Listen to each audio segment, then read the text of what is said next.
Shalom, I'd like to give all praises to Yahweh, Bahashem YAHAWASHI, Bahashem Rakal Quadash, double honors to the apostles and elders of Great Millstone. Once again, Shalom to all the fellow believers. Coming back with another lesson through the spirit of Yahweh, Bahashem YAHAWASHI, concerning prophecy, concerning the times that we're living in.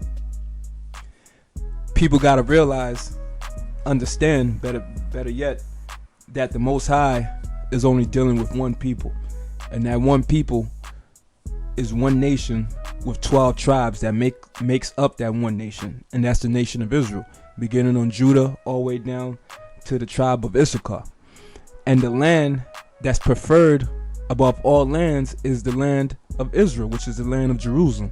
Like it tells you in the Apocrypha that out of one pit he have chosen Jerusalem, one land. That's the motherland. That's our homeland. See, a lot of our people still under the misdirection that was given to us by the so-called white man by labeling us as Africans. When you go into our history, going back to 70 AD, when we fled out of Jerusalem, out of Israel, and we fled to different parts, but the majority of us as a people, we fled into the interiors of Western Africa. That's why when you go into the history of the transatlantic slave trade, the slaves came from where? None of the slaves came from Sudan. None of the slaves came from Ethiopia. None of the slaves came from Kenya. None of the slaves came from Libya. They came from the western coast of Africa, Nigeria, and so on and so forth. Those countries on the western coast of Africa. There's a reason for that, because this is where the children of Israel, the three tribes, Judah, Benjamin, Levi, were situated.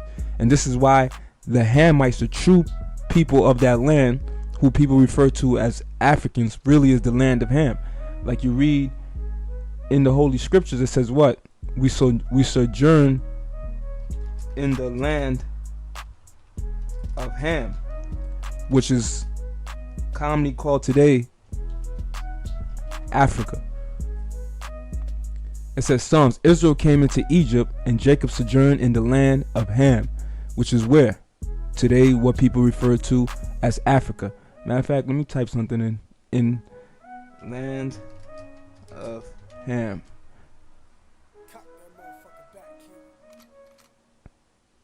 Oh, here we go. The Bible refers to Egypt, which we know, we just read that, as the land of Ham. Where is Egypt? In Africa. All right. Here we go. There we go. See that? Let me zoom in on this.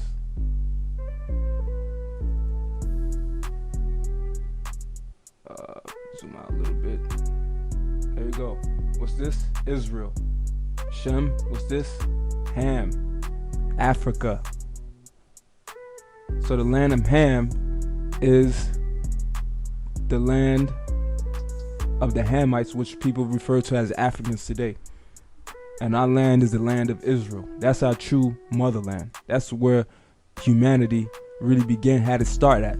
That's the garden that was eastward in Eden. All right, going back. So I'm going to read, next scripture I'm going to read is Galatians 4, verse 26. It says, but Jerusalem, which is above, is free, which is the mother of us all, which is the true motherland. So a lot of people, once again, because of disinformation and not having the knowledge of who we truly are as a people, they will equate us with anybody that looks dark. When you look at it, the majority of the people of the earth are people of color. So during the time of Egypt, the discrimination wasn't about color. Even though now when you look up everything about Egypt, the so-called white men will show you Arabs, they'll show you themselves as Egyptians. They'll never show you the true Egyptians, the people of the Watusis or Sudanese and so on and so forth, which are known for their height.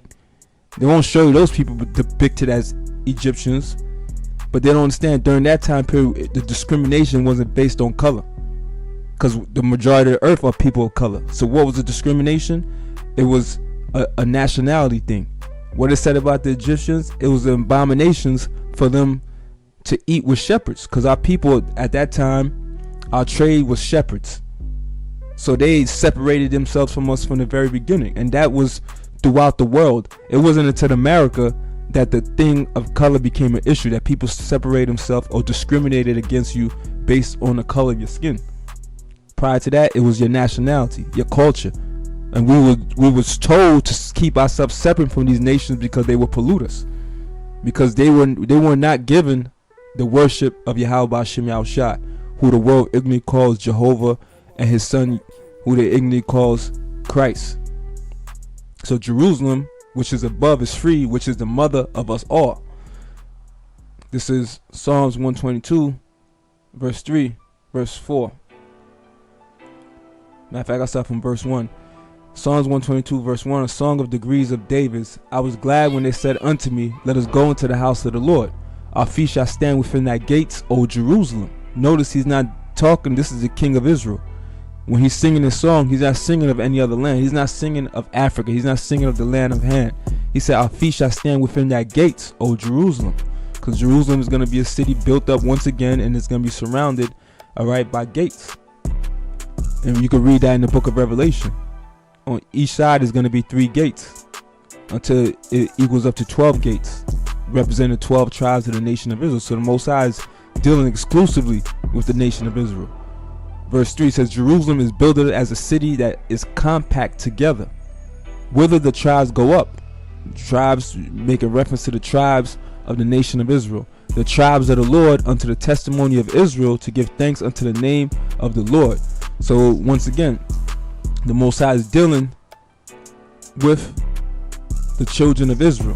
Whither the tribes go up, the tribes of the Lord, unto the testimony of Israel, to give thanks unto the name of the Lord.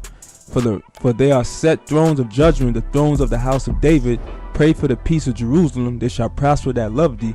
Peace be within thy walls, and prosperity within thy palaces. For my brethren and companions' sake, I will now say peace be with them. Who is his brethren? Who is his companions? The nation of Israel, the 12 tribes of the nation of Israel. Because of the house of the Lord, our power will I seek thy good. This is Psalm 68, verse 29. It says, because of that temple at Jerusalem shall kings bring presents unto thee. Rebuke the company of spearmen, the multitude of bulls with the calves of the people. To every one submit himself with pieces of silver. Scatter thou the people that delight in war. Princes shall come out of Egypt. Ethiopia shall soon stretch out her hands unto the Most High. Sing unto the Most High, ye kings of the earth. Sing praises unto the Lord Salah. So the point was, because of that temple at Jerusalem shall kings bring presents unto thee. You read in the book of Isaiah, it says, well, our gates is going to be open continually, that they may bring to us the forces of the Gentiles, which is their treasures, things that they hold precious, or that are precious. This is Psalms 102, verse 21. It says, is this the one I wanted? Bear with me 1 second.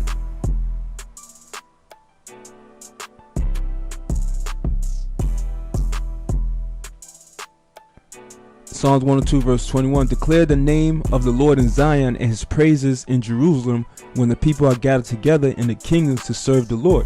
So the tribes is going to be gathered together once again, because we're the tabernacle of David, which is all 12 tribes under the leadership of David. So we're being brought back together to sing praises, to give praises to YAHAWASHI, and we're going to be brought back to our motherland, to the Holy Land, which is Jerusalem. So it says, declare the name of the Lord, Yahweh, by Hashem YAHAWASHI in Zion, which in the Hebrews to Zion, which means monument, which is another name that's interchangeable with the children of Israel, the children of Zion, and his praise in Jerusalem. This is Psalms 125, verse 1, a song of degrees. They that trust in the Lord shall be as Mount Zion, which cannot be removed, but abideth forever. As the mountains are round about Jerusalem, so the Lord is round about his people from henceforth forever and ever. For the rod of the wicked shall not rest upon the lot of the righteous, lest the righteous put forth their hands unto iniquity. So once again, the point is, as the mountains are round about Jerusalem, the scriptures keep mentioning Jerusalem, Jerusalem. As the mountains are round about Jerusalem, so the Lord is round about his people from henceforth, even forever. So everything they have imagined to do against us, the Lord is going to protect the elect of his people. As for the 2/3, they're going to be given to their own destruction. If you under the banner of African, if you're under the banner of Muslim or Buddhist or whatever false identity, if you're under the banner of Caribbean, if you're under the banner of Spanish, Latino, if you under those banners, you're going to be destroyed. You have to understand who you truly are as a people. You are the children of Israel. You are the children chosen by the Most High to delight in, to elevate, to magnify above all peoples on the earth. It tells you that in the book of Deuteronomy 7:6, that we were a peculiar people to him, chosen, a royal priesthood chosen to be above all these people of the earth. And we have to accept who we are as a people. It's in Psalms 137 verse 5. If this is King David speaking once again, it says, "How shall we sing the Lord's song in a strange land? If we forget thee, O Jerusalem, let my right hand, if I forget thee, O Jerusalem, let my right hand forget her cunning. If I do not remember thee, let my tongue cleave to the roof of my mouth. If I prefer not Jerusalem above my chief joy." And we know Jerusalem was the city of David. This is Psalms 147 verse 1. It says, "Praise ye the Lord, for it is good to sing praises unto our power, for it is pleasant and praise is comely. The Lord doth build Jerusalem, he gathered together the outcasts of Israel." Once again, the Lord doth build up Jerusalem, and we're being built up right now. First and foremost, Jerusalem represents a people before it's a place. That's why you read Ezekiel 9, say, "Go through the midst of Jerusalem." Where are we at on this earth is Jerusalem. Wherever there's a congregation or of Israelites, that's Jerusalem. So it said the Lord doth build up Jerusalem. So you see all these brothers out there, all the people that's coming back to the fold and to the understanding of being Israelites are being gathered together and being built up until we physically are given a kingdom and our land is physically built up. He gathered together the outcasts of Israel. So that was basically the point. The true motherland, the true holy land. What we want is our land back. That's what we want. We want to be free from oppression, free from the hands of our enemies, people that truly have a deep seated hatred for us, even though they don't show it outright. But we know that the mentality that they hold is never gonna be to the point that they could do good to us, because in essence they have no sympathy for us or empathy. These so-called white people could care less about what happened to us. They might say, "Oh, that was such a tragic event," but yet you see that they say those words, but they do nothing to rectify what took place in our history.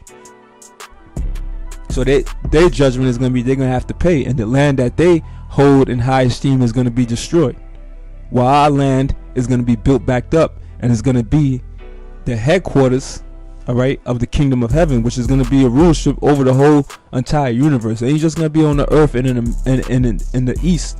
It's going to be over the whole universe, spirit realm and physical realm, that we're going to have dominion, and we're going to rule this whole entire planet earth in righteousness.